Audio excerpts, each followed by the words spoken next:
સુરતમાં મોબાઈલ ચોરીના ગુનામાં છેલ્લા 2.5 માસથી નાસ્તા ફરતા વોન્ટેડ આરોપીને એલસીબીએ ઝડપી પાડી મોટી સફળતા હાંસલ કરી છે. સુરતમાં ગુનાખોરી અને નાસ્તા ફરતા આરોપીઓ વિરુદ્ધ સુરત ગ્રામ્ય પોલીસ દ્વારા ચલાવવામાં આવી રહેલી કડક ઝુંબેશ અંતર્ગત સુરત ગ્રામ્ય જિલ્લા લોકલ ક્રાઇમ બ્રાન્ચને એક મોટી સફળતા મળી છે. છેલ્લા 2.5 મહિનાથી પોલીસને ચકમો આપી રહેલા મોબાઈલ ચોરીના ગુનાના એક મોસ્ટ વોન્ટેડ આરોપીને એલસીબીની ટીમે બાતમીના આધારે ઝડપી પાડ્યો છે. કોસંબા પોલીસ સ્ટેશન વિસ્તારમાં નોંધાયેલા મોબાઈલ ચોરીના એક ગુનામાં આરોપી શાહરૂખ છેલ્લા 2.5 મહિનાથી પોલીસ પકડથી દૂર ભાગતો હતો.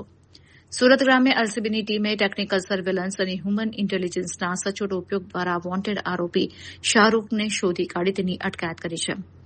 એલસીબી દ્વારા પકડાયેલા આરોપી શાહરૂખ વિરુદ્ધ કાયદેસરની કાર્યવાહી કરવા માટે તેને આગળની તપાસ અર્થે કડોદરા જીઆઈડીસી પોલીસ સ્ટેશન ખાતે સુપ્રત કરવામાં આવ્યો છે. કડોદરા જીઆઈડીસી પોલીસે આરોપી વિરુદ્ધ કાયદેસરનો ગુનો દાખલ કરી તેની સત્તાવાર ધરપકડની પ્રક્રિયા હાથ ધરી છે.